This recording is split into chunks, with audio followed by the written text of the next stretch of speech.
Si Andres, isang karaniwang tao, ay piniling umalis sa kanyang bayan sa Pilipinas upang sumubok sa mapanganib na mundo ng negosyo sa pagsusugal. Ang kanyang karera ay kalaunan ay naging isang alamat. Ang kabataan ni Andres ay puno ng pagsubok. Ipinadala siya ng kanyang ina sa isang sentro ng mga bata nang siya ay 3 taong gulang pa lamang. Dito, palaging kulang ang pagkain, ang sapat na makakain ay isang luho. Ang kanyang ama ay isang preso na nagngangalang Mang Isko. Narinig niya na ang pagbebenta ng mga langgam ay maaaring magbigay ng pera, sapat upang makakain siya ng pritong manok. Kaya't si Andres, kasama ang kanyang matalik na kaibigan na si Tutoy, ay naglakbay sa bundok upang maghanap ng pugad ng langgam. Ang resulta ay pareho silang nakagat ng mga nakakalason na langgam at nagkasugat-sugat. Ang matandang lalaki sa batika ay humanga sa tapang ng 2 bata at binigyan sila ng 200 peso. Ngunit ang halagang ito ay walang anuman kumpara sa 500 peso na presyo ng isang bahagi ng pritong manok. Biglang napansin ni Andres ang isang grupo ng mga bata na naglalaro ng bato-bato-pick, rock paper scissors. Isang ideya ang pumasok sa kanyang isip, bakit hindi gamitin ang kaunting perang ito upang tumaya sa kanila? Ang mananalo ay magkakaroon ng pritong manok. Ito ang unang pagkakataon na sinubukan ni Andres ang kanyang swerte sa pagsusugal. Ngunit matapos ang maraming laban, siya ay natalo at naubos ang kanyang pera. Ang 2 bata ay umuwi sa sentro ng mga bata na may dalang walang laman na mga kamay. Hindi malaman kung ilang araw ang lumipas, isang araw, dumating ang ina ni Andres upang sunduin siya. Ang kanyang ama, si Mang Isko, ay nakalabas na mula sa bilangguan. Ngayon, si Andres ay makakapag-aral na tulad ng iba pang mga bata. Ngunit ang 2 taong pamumuhay sa sentro ng mga bata ay nagdulot ng pagkaantala sa kanyang pag-aaral. Iminungkahi ng guro na kumuha ng tutor ang pamilya para sa kanya. Ngunit dahil sa kanilang mahirap na kalagayan, ang mungkahing iyon ay naging labis na luho. Ang kanyang ama, sa pagnanais na makakuha ng pera para sa tutor, ay bumalik sa kanyang dating gawain, ang pagbubukas ng sugal sa kanilang tahanan. Isang araw, napansin ni Mang Isko na may mga taong nandaraya sa kanyang sugal. Hindi siya nag-atubiling hilahin ang mga ito palabas at bigyan sila ng leksyon. Hindi nagtagal, si Mang Isko ay muling nakulong dahil sa pananakit sa iba. Si Andres at ang kanyang ina ay lumipat sa Quezon upang manirahan. Upang makatulong sa pamilya, si Andres, sa kabila ng kanyang murang edad, ay nagsimulang maghatid ng mga pahayagan. Ang bawat pahayagan ay nagkakahalaga ng 7 peso. Ang naglalathala ay humahawak ng 70% ng kita, habang ang 30% ay komisyon ni Andres. Kung hindi siya makabenta ng 5 pahayagan, siya ay paparusahan. Si Andres, na may mabilis na isip, ay humiling na makakuha ng 100 pahayagan dahil siya ay may kumpiyansa sa kanyang kakayahang magbenta. Ang batang ito ay matalino sa pagpili ng mga batang babae upang ihandog ang kanyang mga pahayagan, tinatawag silang, ate, kuya, na maganda. Sa hindi nagtagal, isang batang babae ang bumili ng isang pahayagan mula sa kanya. Nang ibalik ni Andres ang sukli, siya ay nagkunwaring hindi makahanap ng barya. Karamihan sa mga batang babae ay nawalan ng pasensya at umalis. Dahil dito, si Andres ay kumita ng higit pang pera mula sa pagbebenta ng pahayagan. Pagkatapos, siya ay pumunta sa sinehan, kung saan maraming tao ang dumadaan. Siya ay nag-aalok ng kanyang mga pahayagan habang naglilinis ng sapatos ng mga lalaki. Dahil sa kanyang magandang mukha at liksi, halos lahat ng mag-asawa ay bumibili ng pahayagan mula sa kanya. Sa hindi nagtagal, naubos ang 100 pahayagan. Ang kahangahangang kakayahan sa negosyo ni Andres ay nagbigay daan sa kanyang tagumpay sa hinaharap. Noong taong 2000, nagbukas si Andres ng isang nangungunang sentro para sa paghahanda sa pagsusulit sa Ingles sa Quezon. Ang mga pinakamahusay na guro sa Ingles sa Pilipinas ay nagtipon-tipon dito. Isang araw, ang kanyang kaibigan sa pagkabata na si Tutoy ay bumisita. Inilahad ni Tutoy na siya ay may isang plano sa pagpapayaman at nais makipagtulungan kay Andres. Lumabas na ang kumpanya ni Tutoy ay nagbibigay ng mga kagamitan para sa mga kasino. Ang taunang netong kita ay lumampas na sa 5 bilyong peso. Bukod dito, ang gobyerno ay masigasig na sumusuporta sa legal na industriya ng kasino. Ikinwento ni Tutoy na may bagong legal na kasino na binuksan sa Cebu. Si Andres, na palaging interesado sa pagsusugal, ay nais pumunta roon upang matuto. Sa hindi nagtagal, sila ay nakarating sa isang bar at kasino sa Cebu. Ang lahat ng mga pasilidad para sa pagsusugal dito ay katulad ng sa kasino, tanging hindi totoong pera ang tinataya kundi mga puntos. Ang may-ari ng kasino ay kumpiyansang ipinaliwanag ang mga patakaran sa laro kay Andres, ang hinaharap na boss ng kasino. Nagpa siya si Andres na maging pamilyar sa bagong anyo na ito. Matapos niyang maunawaan ang mga pangunahing kaalaman. Sa paglalaro ng baccarat, siya ay umupo sa mesa at nagsimulang maglaro. Naglaro siya ng buong gabi, hindi upang kumita ng pera kundi upang maunawaan kung paano kumikita ang kasino.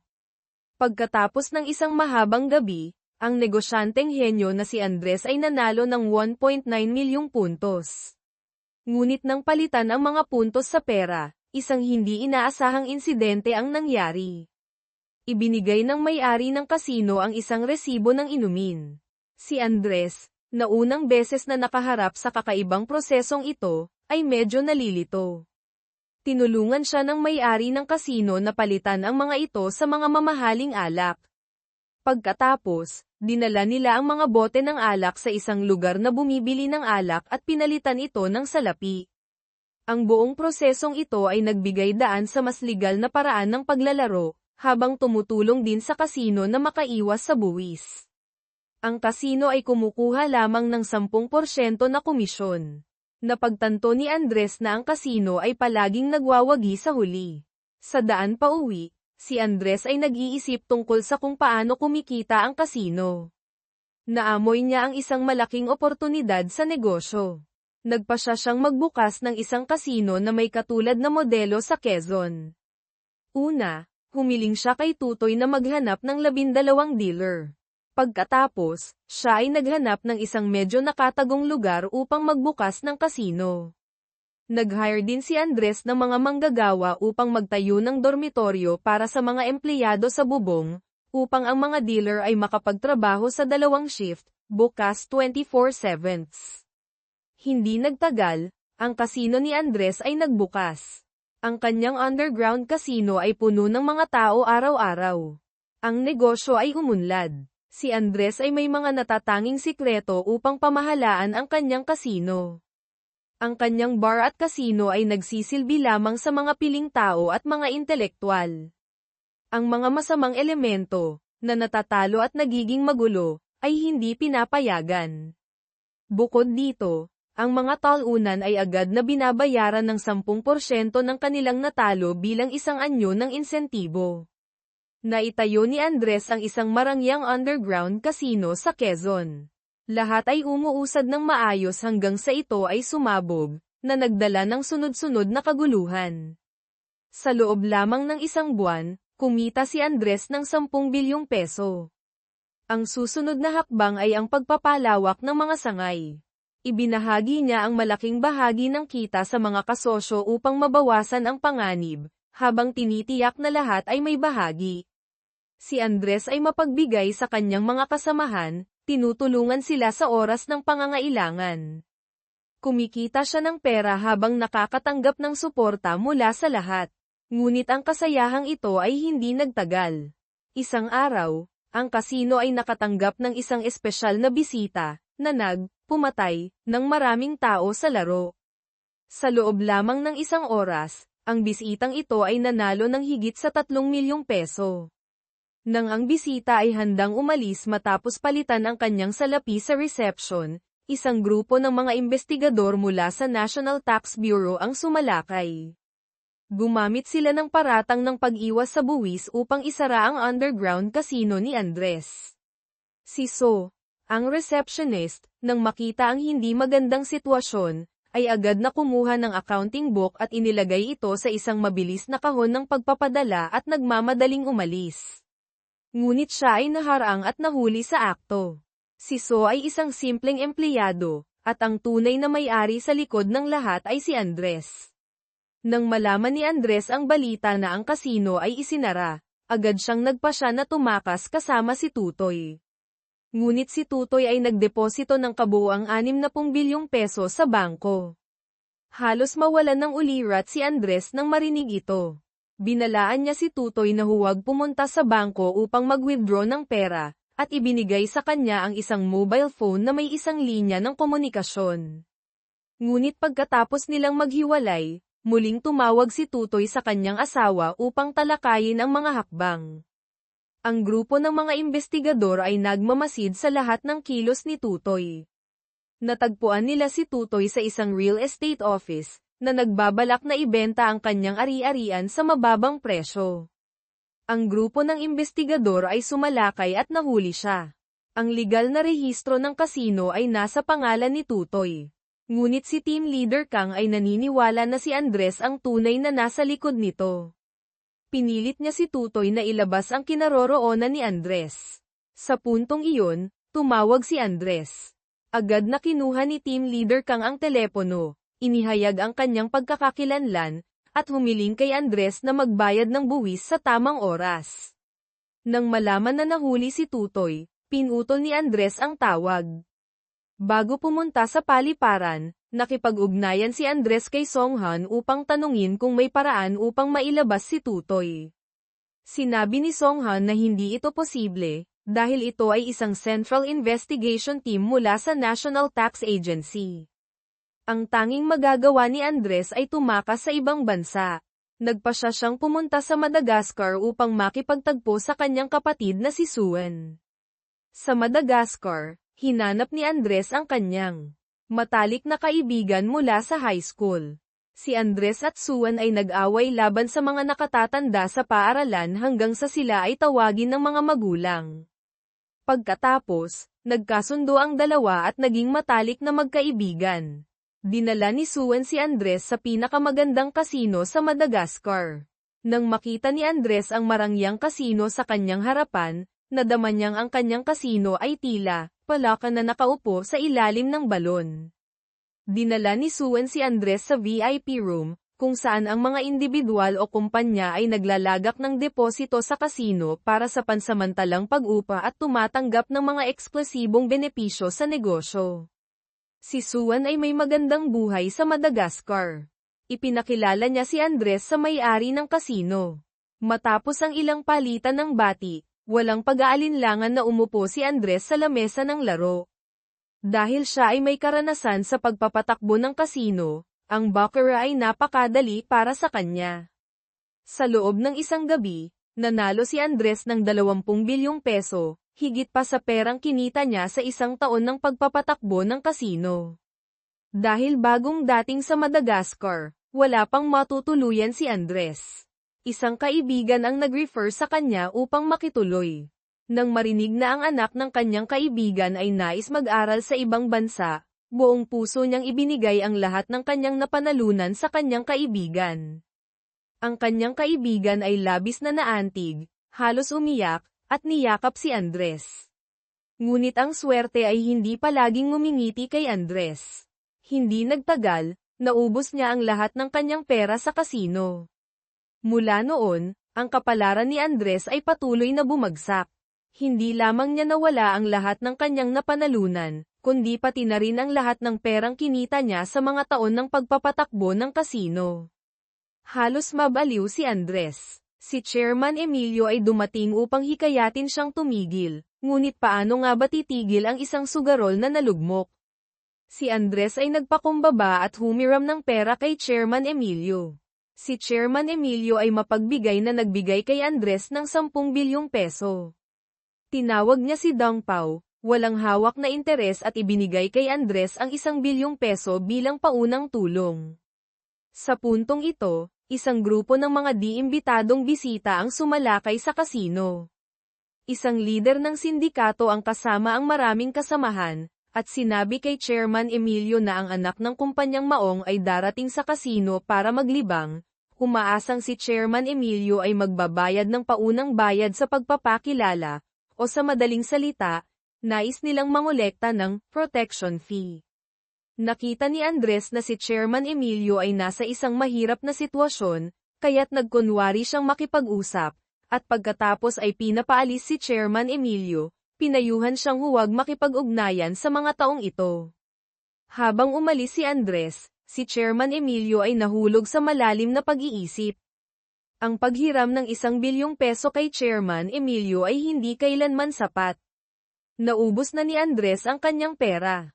Kinabukasan, ipinakilala ni Suen si Cardo kay Andres, na tuwirang nagsabi na ito ay para sa money laundering. Upang baligtarin ang sitwasyon, nang utang si Andres ng mataas na interes mula kay Cardo. Kahit na sa panlabas ay mukhang mabait si Cardo, ito ay Madagascar, labas sa batas. Kung matatalo siya at tumakas, tiyak na magdadala ito sa pagkawasak ng kanyang pamilya. Habang tinitingnan ang 2 milyong dolyar sa kanyang harapan, muling umupo si Andres sa kasino, walang pag-aalinlangan. May tiwala siya sa kanyang karanasan, ngunit hindi niya inaasahan na sa huli ay mawawala ang lahat. Sa loob lamang ng 3 buwan, si Andres ay bumagsak mula sa tuktok hanggang sa ilalim. Umuwi si Andres sa kanyang hotel at tumanggap ng tawag mula sa Bureau of Internal Revenue. Pinayuhan siya na bayaran ang mga buwis na utang ng kanyang underground casino sa lalong madaling panahon. Kung hindi ito maayos, makakatanggap siya ng kaso mula sa Office of the Prosecutor at ang Interpol ay magsasagawa ng international arrest, at ang kanyang asawa at anak sa Pilipinas ay madadamay. Naubos na ni Andres ang lahat ng kanyang ipon at may malaking utang na may mataas na interes. Umaasa siyang ibebenta ng kanyang asawa ang kanilang bahay upang makapagsimula muli sa Madagascar. Ngunit bigla niyang nalaman na ang kanyang ama ay may malubhang sakit at ang ospital ay sumuko na sa pag-save. Upang ayusin ang libing para sa kanyang ama, muling tumawag si Andres kay Songhan sa istasyon ng pulisya upang tanungin ang tungkol sa progreso ng kaso. Natuklasan niyang hindi pa siya naakusahan ng National Tax Bureau. Nangangahulugan ito na sa kasalukuyan ay maaari siyang makapasok at makalabas ng Pilipinas, basta't nangako siyang magbabayad ng buwis. Agad na nagmadali si Andres na ayusin ang kanyang mga gamit, handang bumalik sa Pilipinas. Ngunit si Cardo ay matagal nang naghintay sa labas. Dinala ni Cardo ang kanyang mga kasamahan, nais sanang makipag-away, ngunit itinulak siya ni Andres palabas. Hinawakan ni Andres ang leeg ni Cardo at itinulak siya sa pinto. Ang mga kasamahan ni Cardo ay naglabas ng baril at itinutok ito sa ulo ni Andres. Kahit na may 2 baril na nakatutok sa kanyang ulo, hindi natatakot si Andres. Dahil hindi niya pinapansin ang mga taong ito. Sa huli, ginamit ni Andres ang kanyang matatag na personalidad upang mapatahimik ang grupo ni Cardo. Bago umalis, nagbigay pa si Cardo kay Andres ng karagdagang panahon upang magbayad ng utang. Upang makaalis sa mga problema sa pagsusugal, nagpasya si Andres na ipusta ang kanyang bahay sa Pilipinas sa huling sugal.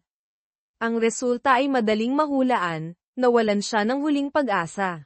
Ang lider ng sindikato na dating nangingibabaw sa Quezon ay ngayon ay nasa isang silid pahingahan ng kasino. Si Chairman Emilio, ang namumuno sa kasino, ay nagmasid kay Andres sa loob ng mahabang panahon.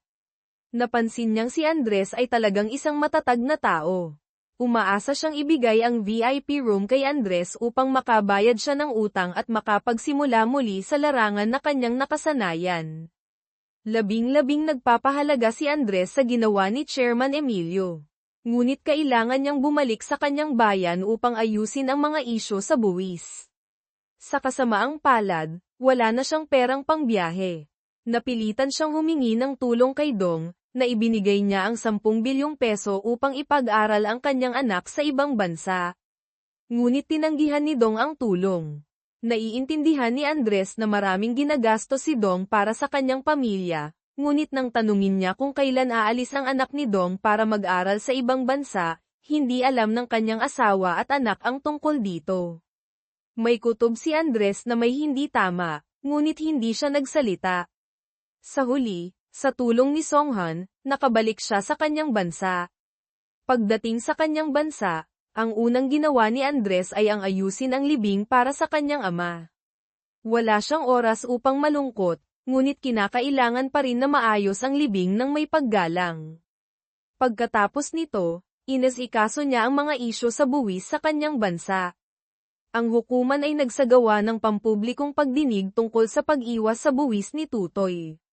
Sa matibay na ebidensya na ibinigay ng National Tax Bureau, si Tutoy ay nahatulan ng 5 taong pagkakabilanggo at multa ng 45 bilyong peso. Kahit na nahaharap sa mabigat na parusa, hindi pa rin siya nagbigay ng anumang impormasyon na may kaugnayan kay Andres. Pumunta si Andres sa National Tax Bureau. Inanunsyo ni Team Leader Kang na ang kita ng underground casino na pinamamahalaan ni Andres ay lumampas sa 30 bilyong peso, hindi kasama ang kita mula sa mga gaming machine. Sa makatuwid, ang multa ay 8 bilyong peso. Sinabi ni Andres na hindi siya kumita ng ganitong halaga. Dahil sa matibay na paninindigan ni Andres, nagpa siya si Team Leader Kang na bawasan ang multa sa 4 na bilyong peso. Ngunit hindi man lang ito pinansin ni Andres, isinarado niya ang kanyang notebook.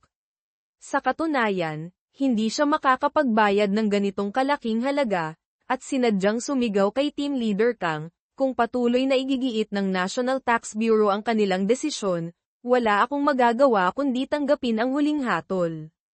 Matapos ang ilang negosasyon, nagpa siya ang Bureau of Internal Revenue na singilin lamang ng 800 milyong peso. Ito ay, ang halaga ng isang nabaling buto. Hindi naintindihan ng katulong ni Team Leader Kang kung bakit ganoon kalaki ang ibinawas na multa kay Andres.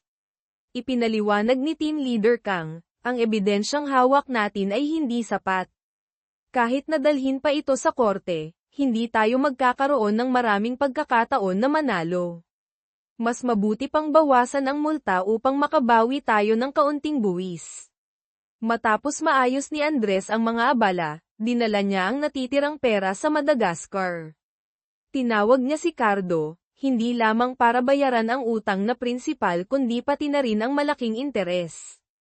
Sinabi niya kay Cardo, sa negosyo, dapat umasa sa kredibilidad, hindi sa baril. Nang marinig ito ni Cardo, paulit-ulit siyang umuoo at humihingi ng tawad dahil sa nangyari noong araw na iyon. Hindi masyadong nag-isip si Andres at nagpa siya na aanyayahan si Cardo na makipagtulungan sa kanya sa pamamahala ng espesyal na silid para sa mga VIP na bisita. Si Cardo ay napaka-propesyonal sa money laundering, na magiging kapaki-pakinabang para sa kasino. Sa harap ng mapagbigay at mapagkakatiwalaang tao na ito, agad na pumayag si Cardo. Bago umalis, pinayuhan pa niya si Andres na umiwas kay Dong, hanggat maaari. Dahil si Dong ay hindi tinitingnan si Andres bilang kaibigan, nagkalat siya ng mga masamang salita tungkol sa kanya at higit pa, niloko pa siya upang bumili ng droga. Nagalit si Andres sa narinig, at binalaan si Cardo na huwag maghasik ng hidwaan, at sinabi, kung patuloy kang magsasalita ng ganyan, puputulan ko ang iyong dila. Ngunit alam ni Andres na ang sinabi ni Cardo ay totoo. Nang gabing iyon, tinawag ni Andres si Dong para kumain, handa nang harapin siya. Hindi inaasahan, si Dong ay nagalit at direktang nagalit. Sa kabila ng mga salitang masakit ni Dong, hindi. Natakot si Andres, at diretsyong inabot ang gunting kay Dong, sinabing tumaga siya sa sarili sa loob ng 5 segundo, kung hindi ay siya ang tataga kay Dong. Si Dong, naduwag, ay hindi naglakas loob na kumilos. Malinaw na ipinaabot ni Andres ang mensahe, ngayon, putulin na natin ang ating pagkakaibigan. Bago umalis, hindi niya nakalimutang insultuhan si Dong. Matapos ayusin ang problema, ibinuhos ni Andres ang kanyang sarili sa industriya ng kasino. 1 buwan ang lumipas, nagbigay si Chairman Emilio kay Andres ng kabuoang dibidendo na 100 milyong peso. Pagkatapos, kinuha niya ang isang bundle ng mga utang at ibinigay kay Andres. Ang mga utang na ito ay mula sa mga taong natalo sa sugal na tumakas pabalik sa Pilipinas 10 taon na ang nakalipas. Walang sino man ang makakakuha muli ng perang ito. Kung makakakuha si Andres, magiging kasosyo siya ng kasino sa hinaharap.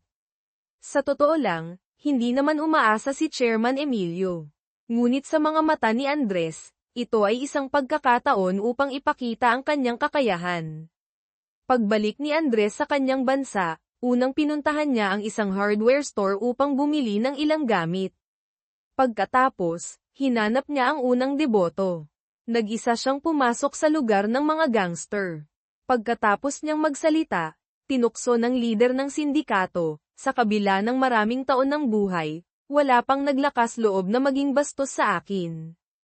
Agad niyang inutusan ang kanyang mga tauhan na asikasuhin si Andres. Isang tauhan ang inihanda upang turuan si Andres ng leksyon, ngunit sa susunod na sandali, may lumitaw na pang-ibabaw na pang-imbento sa kamay ni Andres, at itinutok ito sa mukha ng lalaki. Ang iba pang mga tauhan na nagnanais na tumulong ay napaatras sa isang tingin ni Andres. Lahat ay nagulat. Umupo si Andres sa mesa, ginamit ang sashimi upang panasan ang ketchup sa pang-imbento. Ang lider ng sindikato ay tuluyang napasuko sa kaguluhan ni Andres, at agad na ibinayad ang utang na 1 bilyong peso na overdue na ng 10 taon. Hindi natatakot si Andres sa kahit anong panganib dahil dati siyang sundalo, at siya pa ang pinakamahirap na intelligence officer sa Philippine Marine Corps, na pangunahing may responsibilidad sa mga napakadelikadong misyon. Anong mga tanawin ang hindi niya nakita? Kinabukasan, nagpunta si Andres sa barberya at nagpasimuno ng gulo, hindi lamang nagbabad ng mga paa sa pool kundi naghubad pa at nagpakawala ng hangin. Nang makita niyang nasa bingit na ng pagkasira ang may-ari, sa wakas ay sinabi niya ang tungkol sa utang. Lumabas na ang asawa ng may-ari ay may utang kay Chairman Emilio at hindi makontak, kaya siya nagpunta sa tindahan upang makipag-away. Ang mga kababaihan sa tindahan ay labis na natatakot, hindi na sila makapagnegosyo ng maayos. Agad na tumawag ang may-ari sa kanyang asawa, at ang utang ay agad na nailipat. Pagkatapos, unti-unti nang nakolekta ni Andres ang lahat ng utang. Si Chairman Emilio ay labis na humanga sa kakayahan ni Andres na tapusin ang trabaho, at madalas siyang pinupuri sa harap ng kanyang mga kaibigan. Dahil dito, ibinigay niya ang buong kapangyarihan sa pamamahala ng VIP room kay Andres. Hindi lamang mahusay na nagampanan ni Andres ang kanyang tungkulin, kundi pati na rin si Cardo, sa pamamagitan ng rekomendasyon, ay naging isa ring tagapamahala sa VIP room. Maging si Seji ay nagpakilala ng kanyang kaibigan na si Seto kay Andres, umaasang magkakaroon siya ng oras upang alagaan ito. Nang matapos ang kanyang sinasabi, isang kalbo na lalaki ang lumapit. Siya si Seto, na ipinakilala ni Sangso. Matapos makakuha ng impormasyon, nalaman ni Andres na ang bahay aliwan ni Seto ay sinira ng pulis, kaya't napilitan siyang tumakas papuntang Madagascar. Inutusan ni Andres si Seto na dumaan sa opisina kinabukasan. Kinabukasan, bilang pagpapahalaga sa kanilang pagkakaibigan, ibinigay ni Andres kay Seto ang 10,000 dolyar. Nais ni Andres na makaalis sa taong ito, ngunit hindi niya inasahan na si Seto ay manghihingi ng trabaho sa kasino. Umaasa siya na mabibigyan siya ni Andres ng ilang VIP na silid upang pamahalaan.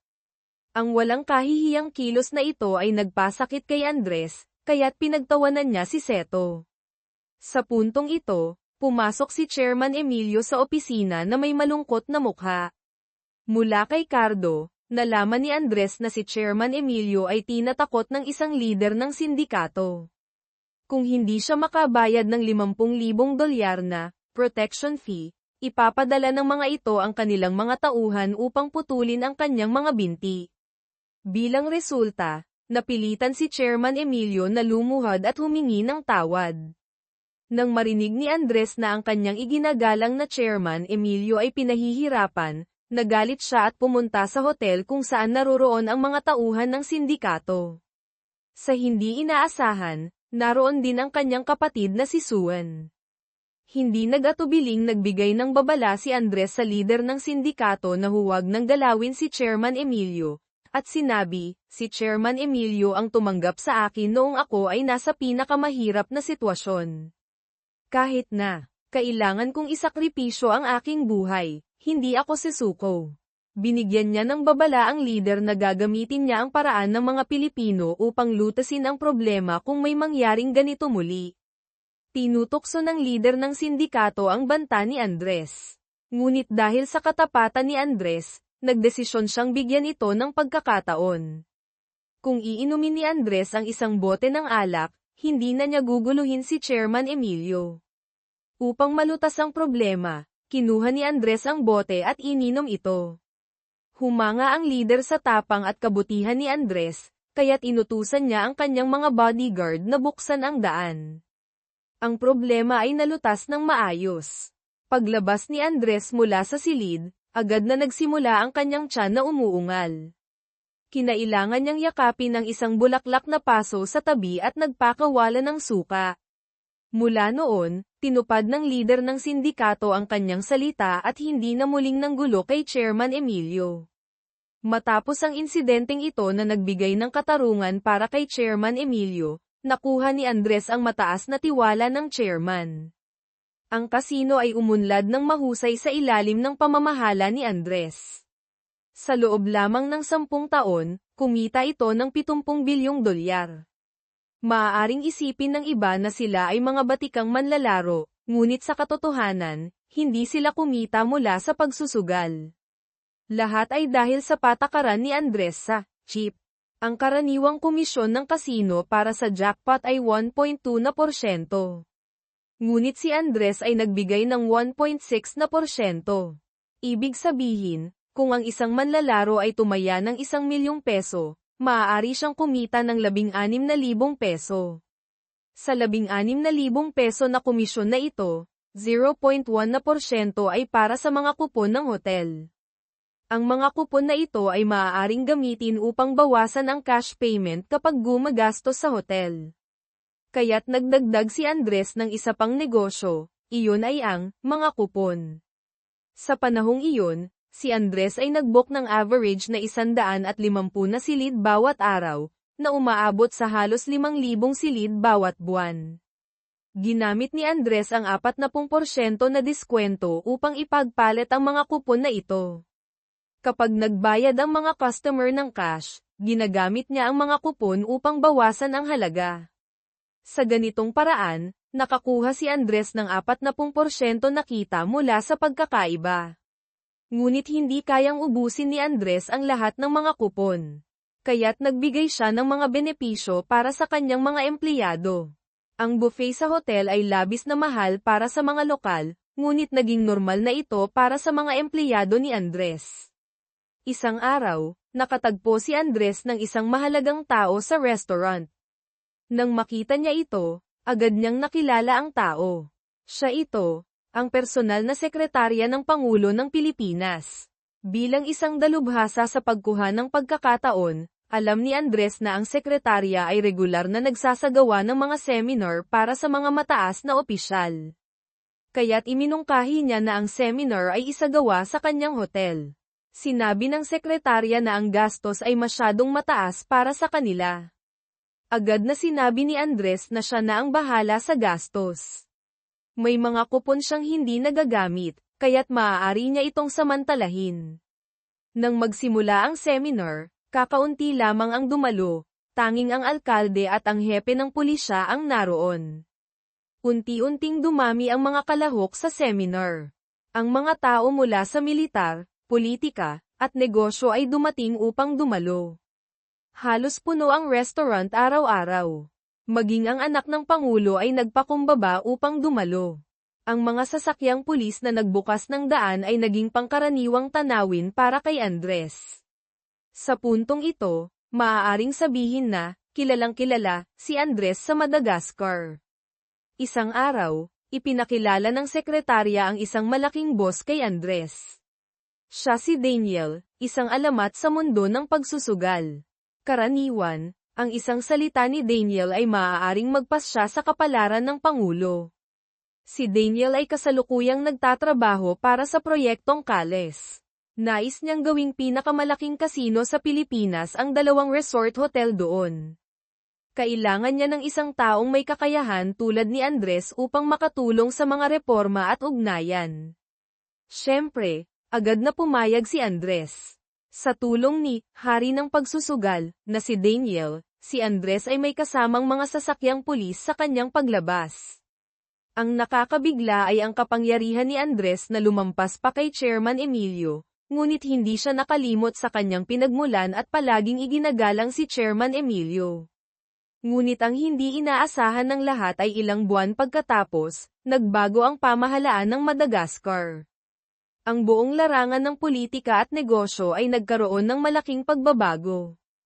Ang network ng mga taong pinagsikapan ni Andres na itayo ay lubos na nabawasan, kaya't ang mga nakatakdang salo-salo ay hindi na ginanap.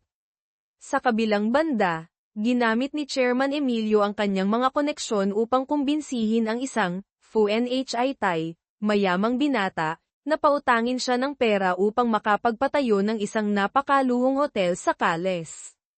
Ang grupo ni Andres ay nagdesisyon ding talikuran ang negosyo sa Madagascar at sabay-sabay na pumunta sa bagong kasino na itinatayo sa Cales. Ipinagmamalaki din ni Chairman Emilio ang kanyang hindi matitinag na social circle sa Cales, at nagtagumpay na makuha ang tiwala ni Chairman Ko, isang napakayamang tao sa Pilipinas. Nang makita ni Chairman Ko si Chairman Emilio na bumabati sa pagbubukas ng bagong kasino, agad niyang inilagay ang lahat ng kanyang chips. Namangha si Chairman Emilio habang nakatayo sa likod ng kasino. Ang dealer ay bumalik upang tumanggap ng mga utos. Matapos makuha ang pahintulot, inihanda ng dealer na hatiin ang mga baraha. Sa puntong ito, ang babae sa tabi ni Chairman Ko ay biglang huminto, kinuha ang lahat ng kanyang chips, tila nawalan ng interes. Matapos hatiin ng dealer ang mga baraha, lumabas ang 7 puntos. Masaya si Chairman Ko dahil hindi siya tumaya. Ang babae sa tabi niya ay nagkaroon ng 8 puntos at pagkatapos ay nanalo, kaya't pinayuhan niya si Chairman Ko na dapat silang tumaya, talagang sayang. Nagalit si Chairman Ko at agad na umalis. Nakipagtulungan sina Andres at Chairman Emilio upang magbukas ng isang bagong kasino sa Cales. Sa araw na iyon, puno ng tao ang kasino at masiglang naglalaro. Ngunit sa araw ng pagbubukas, si Dong Pao ay nakipag-date sa isang massage girl. Si Dong Pao ay ang receptionist ng hotel. Agad silang nagkasama at nag-exercise sa kama. Sa kabilang dako, ang FUNHI-Thai na nagpapautang kay Chairman Emilio ay nagmamalaki kay Yu Yangki, ang konsulado ng Embahada ng Pilipinas, na siya ay namuhunan kasama ang ibang tao upang magbukas ng isang malaking kasino sa Cales. Nang marinig ito ni Yu Yangki, nais din niyang makakuha ng bahagi. Sinabi niya, ngayon, ang mga nagbubukas ng kasino ay mga masamang tao mula sa mga gang. Kung ikaw lamang ang mamumuhunan, tiyak na hindi mo sila matatalo. Mas mabuti pang magtulungan tayo. Dahil ako ang konsulado ng embahada, tiyak na hindi ka nila maabala. Sa ganitong paraan, nakakuha si Yu Yangki ng bahagi ng walang dahilan. Sinabi ng FUNHI-Thai, ngayong gabi, imbitado kita sa whiskey o kahit ano, ang may-ari ay maaaring magdala. Matapos ang lahat ng ayos, nagkunwari si Yu Yangki na pupunta sa banyo, ngunit lihim siyang sumunod sa may-ari. Tinanong niya ang may-ari, gaano karaming pera ang gugugulin ngayong gabi. Sumagot ang may-ari, kahit paano, kailangan ng $1,000,000. Sinabi ni Yu Yangki, kapag nagbayad, sabihin mo kay FUNHI-Thai na kailangan ng $2,000,000. Ang labis na $1,000,000 ay ipasok sa aking account. Pinagsamantalahan ni Yu Yangki ang bawat pagkakataon. Dapat sana niyang ipagtanggol ang mga karapatan ng mga Pilipino sa bansa. Ngunit palagi niyang gustong samantalahin ang mga Pilipino sa ibang bansa para sa sariling kapakinabangan. Kinabukasan, ang maliit na bubuyog sa kasino ay nagpakilala ng isang malaking kliyente. Ang maliit na bubuyog ay tumutukoy sa mga taong naubos ang lahat sa kasino, mga taong hindi makaalis. Kumikita sila sa pamamagitan ng pagdadala ng mga kliyente sa kasino sa pamamagitan ng mga tagapamagitan mula sa Pilipinas. May isang may-ari, si Hong, na nagpapatakbo ng isang pabrika ng electronics sa Pilipinas, na dumating sa Pilipinas. Ipinakilala ng maliit na bubuyog si Hong kay Andres. Noong nakaraan, nalaman na ni Andres ang background ni Hong at nagsagawa ng pagsusuri at propesyonal na investigasyon. Siya ay may yaman na humigit kumulang 40 bilyong dolyar. Nang malaman ni Andres na ang buong pamilya ni Hong ay nasa isang murang silid, agad siyang tumawag sa hotel upang i-upgrade ang silid mula sa standard patungong presidential suite. Labis na nagpasalamat si Hong sa ginawa ni Andres. Alam ni Andres na mahilig si Hong sa Go, Sivay, kaya't araw-araw ay naglalaro siya ng Go kasama si Hong, at sinadyang naglalaro sa gilid upang mapasaya siya. Araw-araw silang kumakain at naglalaro, kaya't labis na natuwa si Hong. Hanggang sa araw bago umuwi, kusang iminungkahi ni Hong na gusto niyang pumunta sa kasino ni Andres upang maglaro. Ngunit agad na tumanggi si Andres, sinabing hindi ito angkop kung may kasama siyang pamilya sa kasino. Nagkunwari si Andres na mabuti, pinayuhan si Hong na huwag maglaro ng sugal, dahil magdudulot ito ng pagkasira ng ibang tao, ngunit sa kabila ng kanyang mga payo, hindi siya nakapagpigil sa kagustuhan ni Hong at ng maliit na bubuyog. Sinabi ni Andres, sige, magpakilala na lang tayo. Maglaro tayo, pero dapat maliit na taya lang at dapat tumigil kung matalo. Pagkatapos, dinala niya si Hong sa kasino.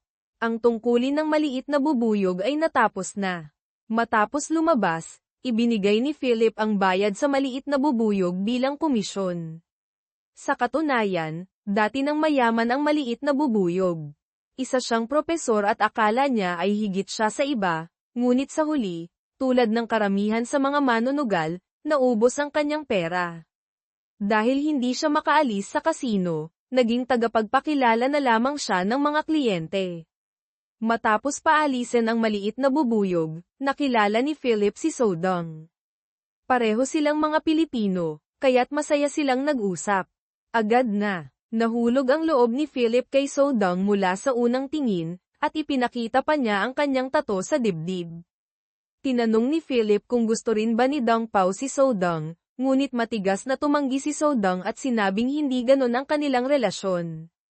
Sa puntong iyon, nakaramdam si Philip ng ginhawa. Pagbalik sa kasino, sa simula ay napakaingat ni Hong sa kanyang paglalaro, tanging ilang dosenang dolyar lamang ang kanyang tinaya. Ito ay labis na ikinabahala ni Andres. Matagal nang inaalagaan ni Andres ang malaking kliyente, ngunit nang pumasok siya sa laro, naging matipid siya. Sa estilo ng paglalaro ni Hong, sapat na ang $1,000,000 para maglaro siya ng 1 linggo. Samantalang dati, naglalaro si Andres ng $10,000,000 na hindi man lang kumikilos, at sa loob lamang ng 5 segundo, naubos na ang kanyang pera.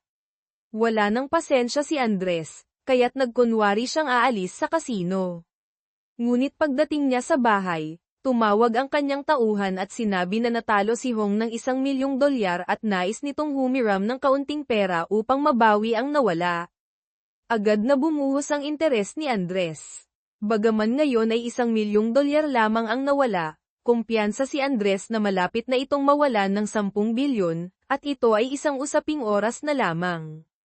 Nang bumalik si Andres sa kasino, wala nang natirang pera si Hong, nakatayo siya sa tabi ng mesa at nakatingin ng walang kabuluhan. Tinanong niya si Andres kung maaari siyang humiram ng 1,000,000, sinabing babayaran niya ito agad pag-uwi niya. Sinadya ni Andres na sabihin, kung hindi dumarating ang swerte, mas mabuting magpakatatag at umalis. Ngunit nagpatuloy si Hong na gustong maglaro. Nagkunwari si Andres na walang magawa, kaya tinawag niya si Philip upang dalhin ang 10,000,000 chips mula sa accounting room. Nang makita ito ni Hong, siya ay nagulat. Pagkatapos, agad na tumaya si Andres ng $10,000,000 sa harap ni Hong, na lalo pang nagpasorpresa kay Hong nang sabihin ni Andres na siya na ang magbubukas ng baraha, na tila walang problema. Si Hong ay labis na kinakabahan, patuloy na pinipisil ang kanyang mga kamay. Sa resulta, nanalo siya ng 10 milyong dolyar at sunod-sunod na panalo, ganap na binago ang pananaw ni Hong. Pagkatapos ng ilang round, lumalaki ang pagnanasa ni Hong, kaya't nagkunwari na namamaalamo si Andres na umalis. Bago siya umalis, ibinigay ni Andres ang lahat ng kanyang napanalunan kay Hong upang ingatan, sinabing kung sakaling mawalan siya ng chips, maaari niyang gamitin ang kanyang chips, at kung manalo, ibabalik lang ang orihinal na halaga sa kanya, kung matalo, ayos lang, ito ay regalo niya. Dahil dito, si Hong, na puno ng kumpiyansa, ay nanalo ng 10 milyong dolyar sa magdamag. Hindi nagtagal, nag-ulat si Philip kay Hong na marami siyang napanalunan. Alam ni Andres na panahon na upang huminto. Bukod sa ibinayad kay Andres, si Hong ay nanalo rin ng isang bagong Maserati. Ang dahilan kung bakit pinigil ni Andres ang laro ay upang bigyan si Hong ng pakiramdam na hindi pa sapat.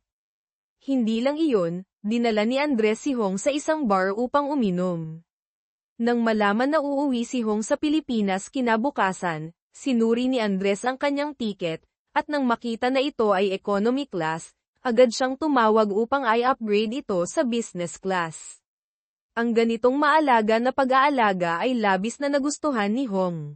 Pagbalik sa bansa, ilang araw pa lamang, tumawag si Hong kay Andres at sinabing nais niyang magpahinga sa Kales ng ilang araw. Lahat ng ito ay naaayon sa inaasahan ni Andres. Nag-book si Andres ng libreng first-class ticket para kay Hong, libreng presidential suite, at nagbigay pa ng isang set ng golf clubs. Mas lalo pang natuwa si Andres nang malaman na pagdating ni Hong ay agad siyang humiram ng pera upang pumunta sa kasino, at agad na humingi ng 100 milyon. Nanalo si Hong ng napakaraming pera sa kasino ni Andres ng 2 sunod-sunod na beses, natikman ang tamis ng panalo mula sa pagsusugal. Pagkatapos nito, hindi na siya nag-alala sa negosyo sa bansa, araw-araw ay nalulugmok sa kasiyahan ng pagsusugal. Isang araw, nagpa siya sina Philip at Sodang na kumain pagkatapos ng trabaho, ngunit sa kalagitnaan ng kanilang paglalakbay, nakatagpo nila si Chairman Ko. Si Chairman Ko ay maghiliw na nag-anyaya sa kanila na mag-lunch.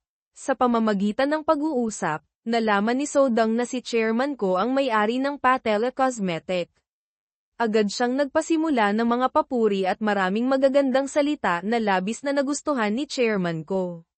Sa gabi, nagkasama sina Philip at Sodang upang gumawa ng alon sa lugar na walang dagat, na tumutukoy sa kanilang romantikong relasyon. Sa panahong iyon, nagtanong si Sodang kay Philip tungkol sa maraming bagay na may kaugnayan kay Chairman Ko. Bigla na lamang tumunog ang telepono. Kinuha ni Sodang ang telepono, ngunit hindi ito sinagot. Ito ay dahil si Dong Pao ang tumatawag. Sa puntong ito, si Dong Pao ay nakayakap ng rosas at nakatayo sa ibaba, nakatingin sa mga ilaw.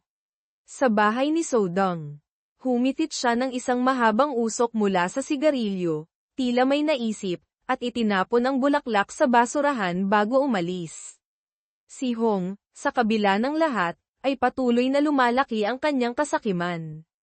Sa loob ng wala pang 2 buwan, natalo na siya ng 20 bilyong dolyar sa kasino, at ang kanyang estado ng pag-iisip ay ganap na nagbago. Noong una, pinayuhan ni Andres si Hong na huwag na maglaro, ngunit si Hong ay araw-araw na nag-iisip kung paano niya maibabalik ang perang nawala. Upang makuha muli ang kanyang pera, nakiusap siya kay Andres na pautangin siya ng karagdagang 1 bilyong dolyar, na nangako siyang babayaran ito sa loob ng 10 araw. Hindi inaasahan ni Andres na sabihin, may 20 na bilyong piso ka at naglakas loob ka pang maglaro. Akala ko ba ikaw ay chairman ng isang malaking korporasyon na may daan-daang bilyong dolyar? Pagkatapos niyang sabihin iyon, pinagawa niya kay Hong ang isang promissory note. Kung hindi makakabayad ng 1 na bilyong piso sa loob ng 10 araw, kinakailangan niyang bayaran ang utang ng 10 beses at mananagot sa lahat ng legal na pananagutan. Dahil sa pagnanais na makabawi, hindi na inisip ni Hong ang malupit na kondisyong ito at agad na pinirmahan ang kasunduan. Ngunit 2 oras lamang ang lumipas, naubos na niya ang 1 bilyon. Agad siyang tumakbo patungo sa elevator upang harapin si Andres, at sinabi pa niyang ibinenta na niya ang kanyang kumpanya sa Pilipinas. Matapos bayaran ang lahat ng utang, may kaunti pa siyang natirang pera. Umaasa siyang bago siya makabayad ng buo, makakahiram pa siya ng pera kay Andres upang subukan muli ang kanyang kapalaran. Naiintindihan ni Andres na si Hong ay nasa isang sitwasyong hindi na maiaayos. Kumuha siya ng 2,000 piso mula sa kanyang wallet at sinabi kay Hong na maghanap ng makakain muna. Sa katunayan, ito ay para ipaalam sa kanya na dapat na siyang umalis. Ngayon, napagtanto ni Hong na ang mga karanasan niya sa panahong ito ay isang bitag ng kasino. Ang pangunahing layunin ay upang maubos ang kanyang mga ari-arian, at pagkatapos ay masira ang kanyang pamilya. Nang araw na iyon, biglang dumating si Kung Nang sa kasino. Sinabi niya kay Andres na dati, tinulungan ng kasino ang 2 wanted criminals mula sa Pilipinas na maglaban ng pera. Ngayon, tumakas sila papuntang Madagascar, at mayroon silang 50 bilyong dolyar, na balak nilang ipuhunan sa kasino ni Andres, ngunit magbabayad lamang ng 5 bilyong dolyar bilang paunang halaga. Kaya't kinabukasan, pumunta si Kung Nang sa airport upang salubungin ang 2 bisita. Nang magkita sila, siya ay talagang natuwa. Sila ay sumakay sa isang marangyang sasakyan, kahit na medyo luma. Inayos pa ang escort ng pulisya ng Madagascar para sa kanila. Nang gabing iyon, dinala ang mga bisita sa isang bar upang makilala si Andres. Nang talakayin ng mga bisita ang tungkol sa pag-invest ng 50 bilyon sa kasino, si Kung Nang ay tila labis na kinakabahan at nagsimulang magpalipat-lipat ng paksa. Ito ay nagbigay ng hinala kay Andres na may hindi tama. Tinawag niya si Kung Nang sa banyo upang magtanong. Nalaman na si Kung Nang ay niloko ang mga bisita. Akala ng mga bisita na ang buong pera ay naipadala na sa kasino ni Andres, ngunit sa katunayan, ito ay lihim na ipinadala ni Kung Nang sa kanyang sariling account sa Cebu, at nagbigay lamang ng 5 bilyong dolyar sa account ni Andres. Labis na nagalit si Andres. Ginamit pa ni Kung Nang ang kanyang pangalan upang masiguro ang kanyang sarili. Agad na inutusan ni Andres si Kung Nang na ibalik ang pera sa kanya upang ingatan, ngunit sinabi ni Kung Nang na ang mga bisita ay mga kriminal na wanted, at ang lokal na pamahalaan ay hindi papayag sa kanilang aplikasyon para sa pagbubukas ng bank account. Kahit nakunin ang kanilang pera, wala silang magagawa sa kanya dahil ang Pilipinas ay isang lugar na walang batas, at ang madilim na kumakain ng madilim ay normal lamang, kaya't hindi na kailangang mag-alala na kukunin nila ang pera. Ang lahat ng sinabi ni Andres ay tila hangin sa tainga ng kabayo. Siyempre, hindi nakinig si Kung Nang. Kinabukasan, nadama ng kanyang kapatid na isang panlilinlang ang nangyari noong nakaraang gabi. Si Andres ay tila walang alam tungkol sa pera, kaya't nagduda siya na si Kung Nang ay nagtatangkang lokohin sila. Kaya't nais niyang kaagad na hanapin si Kung Nang upang makuha ang kanilang pera. Ngunit narinig ito ng mga tao ni Kung Nang at tinawagan siya. Nang marinig ni Kung Nang ang balita, agad siyang nagmadaling pumunta sa 2 kapatid at bantang huwag gumawa ng gulo. Sa hindi inaasahan, ang nakatatandang kapatid ay biglang sumampal sa kanya. Ang sampal na iyon ay nagpasiklab kay Kung Nang. Sa hindi nagtagal, ang dalawa ay na-eliminate ni Kung Nang at inilibing sa isang sugarcane field. Ngunit sa gabi, ang pagsisisi at takot ay patuloy na umuukit sa isip ni Kung Nang. Kaya't nagpunta siya kay Andres, dahil natatakot siyang mahuli ng pulis, umaasang makakatulong si Andres sa kanya. Sinabi ni Andres kay Kung Nang, sa mga koneksyon mo sa Pilipinas, basta't hindi nag-iimbestiga ang pulisya ng Pilipinas, maaari kang makaligtas. Kaya't inihanda ni Andres ang kanyang mga tauhan na dalhin si Kung Nang sa isang itim na van at dalhin siya sa Myanmar upang maiwasan ang atensyon. Ngunit nang makita ni Kung Nang na ang driver ay isang malaking tao, siya ay natakot. Akala niya ay dadalhin siya ni Andres sa Green Park upang isagawa ang pagtatago.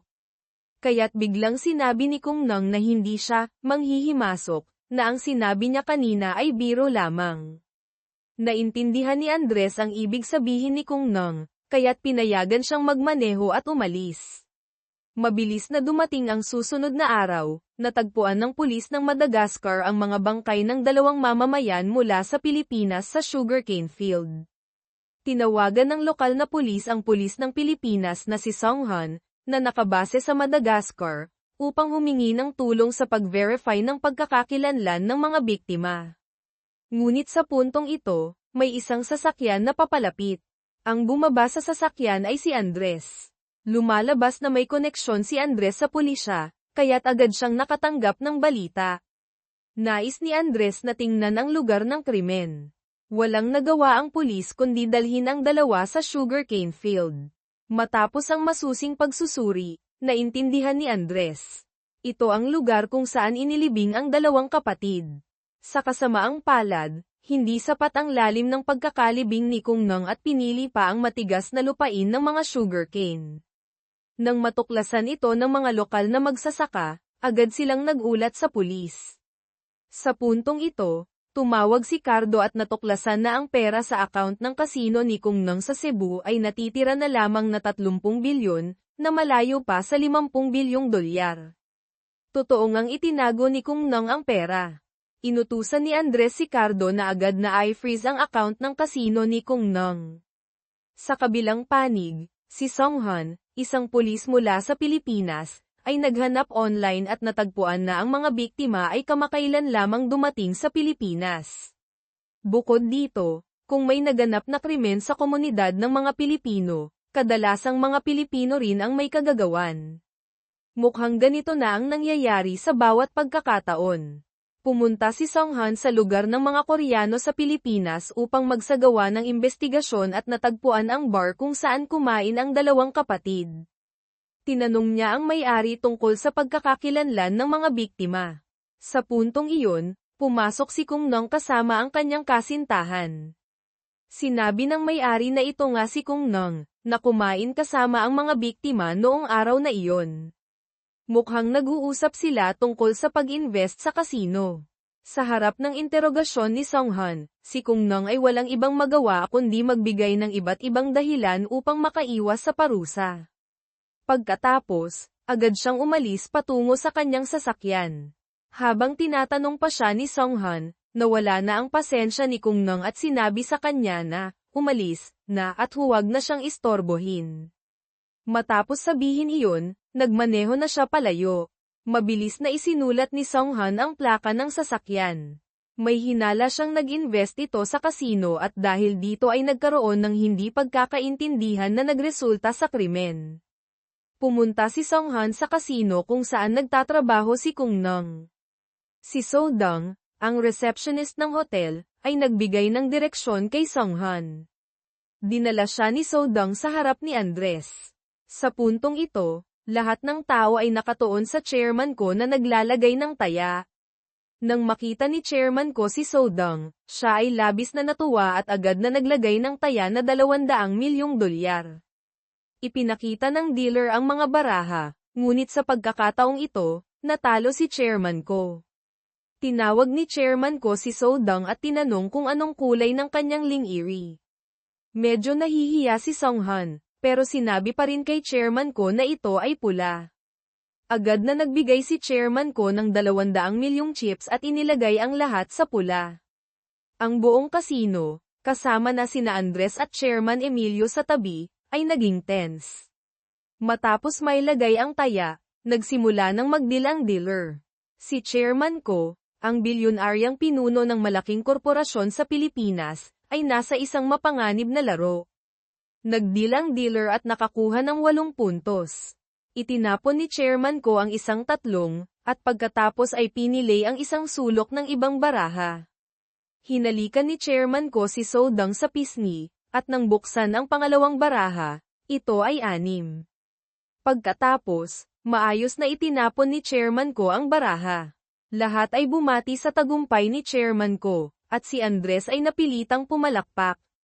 Nang inutusan ni chairman ko si Andres na linisin ang lahat ng napanalunan at ilipat ito sa account sa Pilipinas, masaya siyang dinala si So Dong sa kanyang silid upang ipagdiwang. Matapos umalis ang lahat, Pinakalma ni Chairman Emilio si Andres, huwag mag-alala. Ang 200 milyong dolyar ay kita lamang ng kasino sa isang buwan. Bagaman malaki ang nawalang pera, dahil sa reputasyon ng kasino, wala nang magawa si Andres kundi sumunod. Ngunit nang oras na para ilipat ang pera, nagkaroon ng hindi inaasahang pangyayari. Kinuha ni Sodong ang buong 200 milyong dolyar ni Chairman Ko. Nang matanggap ni Andres ang balita, agad siyang bumalik sa kasino at humingi ng tawad kay Chairman Ko. Ngunit ang taong nagkaroon ng problema ay ang manager ng reception ng hotel, at wala silang anumang koneksyon sa kasino. Para sa mga transaksyon ng pera, karaniwang sila ay inaatasan na hawakan ng manager ng kasino. Si Sodong na tumakas na may pera ay ang taong itinalaga ni Chairman Ko. Sa katunayan, ang kanilang kasino ay isa ring biktima. Sa huli, naniwala si Andres na hindi kinakailangan ng kanilang kasino na managot para sa insidenteng ito. Ang ganitong hindi responsableng paliwanag ay nagpasiklab ng galit kay Chairman Ko, at siya ay nagalit ng husto. Siyempre, hindi papayag si Andres na, hayaan na lamang ito. Sa kabila ng lahat, ang reputasyon ng kasino ay hindi dapat masira. Upang mabawi ang malaking halagang ito, pumunta ang grupo ni Andres sa lugar kung saan naroroon si Sodong. Ngunit pagpasok nila, natanggap ni Andres ang intel, nandoon si Sodong sa Pilipinas. Lumabas na si Sodong ay isang scammer na may kriminal na record, na nangloko ng 700 milyong dolyar mula sa isang entertainment venue sa Pilipinas at ngayon ay wanted na. Kaya't tumakas siya papuntang Pilipinas upang magtago. Sa puntong ito, sa loob ng bahay ay wala ng tao, at hindi rin makita ang pasaporte. Inutusan ni Andres si Dong Pao na tumawag sa kumpanya ng paglalakbay, at kapag nakita niyang bumili ng tiket ng eroplano si Sodong, agad siyang huminto. Nais sanang lumabas ni Dong Pao upang tumawag, ngunit hinaranggan siya ni Andres. Tinanong niya kung may kinalaman ba ito kay Dong Pao, dahil lahat sa kasino ay alam ang tungkol sa relasyon ni Sodong at Dong Pao. Nang mapagdudahan siya ng kanyang kapatid, nagalit si Dong Pao at sinabi, kung sakaling may makita kang koneksyon sa akin, pwede mong pira-pirasuhin ako. Pagkatapos nito, nagpasya siyang umalis.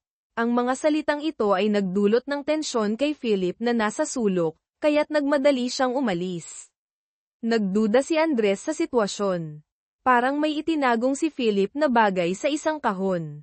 Binuksan niya ang kahon at nakita ang isang lighter.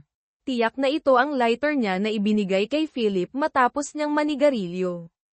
Mukhang may itinatagong lihim si Philip na hindi maaring ipaalam sa sinuman. Samantala, si Sodong ay tumakas na may pera patungong Madagascar. Nang dumating siya sa hotel, hiniling ng receptionist na ipakita ang kanyang ID para sa check-in.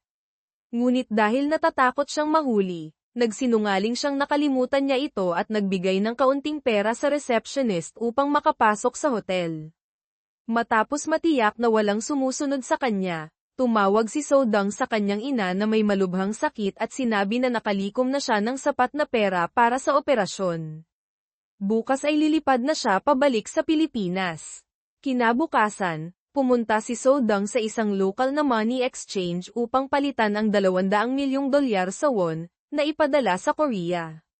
Ngunit nang marinig ng may-ari ang halaga, sinabi niyang hindi ito bangko at walang ganitong malaking cash reserve sa Pilipinas. Hiningi pa niyang magbigay si Sodong ng deposit bago siya bumalik bukas para sa palitan. Sa takot sa pag-uusig ni Chairman Ko at ng kasino, hindi na makapaghintay si Sodong kahit isang araw. Kaya't nagbigay siya ng 30,000 pesos sa may-ari at humiling na tulungan siyang may padala ang pera sa loob ng 2 oras. Nang pumayag ang may-ari, agad siyang umalis. Upang suriin ang kanyang hinala, pumunta si Andres sa apartment na inuupahan ni Philip. Nagbigay siya ng suhol sa may-ari upang makapasok sa silid. Nakita niya hindi lamang ang mga larawan ni Philip kasama si Sodong, kundi pati na rin ang 2 pasaporte ng mga ito na nakahanda para sa pagtakas sa loob ng aparador. Tila ang magkasintahang ito ay magkapareho. Labis na nagalit si Andres. Sa puntong ito, tumawag ang may-ari ng money laundering. Nakatanggap siya ng balita at tinawagan si Philip. Inutusan siyang hanapin si Sodong na tumakas patungong Madagascar at gamitin ang anumang paraan upang maibalik siya. Nang matanto ni Philip na nahuli ang kanyang plano, natuklasan niyang naiwan ni Sodong ang kanyang sasakyan. Pumunta siya sa money exchange sa Madagascar at nagmadaling hanapin si Sodong. Pinayuhan siyang ibalik ang 200 milyong dolyar at nagmakaawa kay chairman ko na patawarin siya. Ngunit sinabi ni Sodong na sapat na ang perang iyon upang mabuhay sila sa kahit anong lugar at wala siyang balak na ibigay ang perang hawak niya. Sinabi pa niyang mayroon na lamang siyang 2 oras bago may padala ang pera pabalik sa Pilipinas. Nawalan ng pasensya si Philip sa simpleng pag-iisip ni Sodong. Ang buong industriya ng money laundering sa Pilipinas ay nasa ilalim ng kontrol ni Andres, hindi nila kayang magtago ng pera at umuwi sa Pilipinas. Sa puntong ito, may isang pulis na kumatok sa kanilang sasakyan.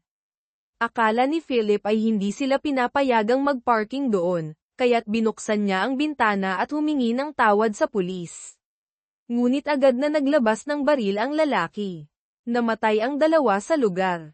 Mabilis na lumapit ang lalaki sa trunk ng sasakyan at kinuha ang 200 milyong dolyar na ninakaw mula sa trunk at ibinigay ito sa kanyang mga kasama sa sasakyan. Pagkatapos, umalis siya nang walang pakialam sa maraming tao. Ang buong insidente ay nangyari sa loob ng 1 minuto. Nakita ni Cardo mula sa malayo ang lahat ng nangyari at nanlaki ang kanyang mga mata. Nakita lamang niya ang isang lalaking itim na nakasuot ng sunglasses na naglipat ng pera. Agad siyang bumaba ng sasakyan upang suriin, ngunit nakita niyang parehong, na mayapa, na sina Philip at Sodong. Walang magawa kundi ang magmadaling umalis sa eksena at pumunta kay Andres upang ikwento ang buong pangyayari. Mukhang alam na ni Andres na may 200 milyong dolyar sa sasakyan ni Sodong, ngunit alam din niya ang mga galaw ni Sodong. Una, parehong nagdududa sina Cardo at Dong Pao na maaaring si Andres ang mastermind sa likod ng insidenteng ito. Ngunit si Andres ay nakatuon lamang sa sitwasyon ng investigasyon ng pulis. Sinabi ni Cardo na wala siyang sinabi. Nang malaman ito, sinabi ni Andres sa dalawa na siya na ang baalang umayos sa sitwasyong ito at umaasang hindi na nila ito pag-uusapan sa sinuman. Bagaman si Sodong ay niloko si Dong Pao habang siya ay buhay, nadarama pa rin ni Dong Pao ang panghihinayang sa pagkamatay ni Sodong. Si Philip ay matalik na kaibigan ni Cardo, at ang hindi makatarungang pangyayari ay nagdulot sa kanilang dalawa ng hindi mapigil ang damdamin. Tila may naabot na silang lihim na kasunduan. Nang gabing iyon, isang misteryosong lalaki ang nakipagkita kay Andres. Siya ang taong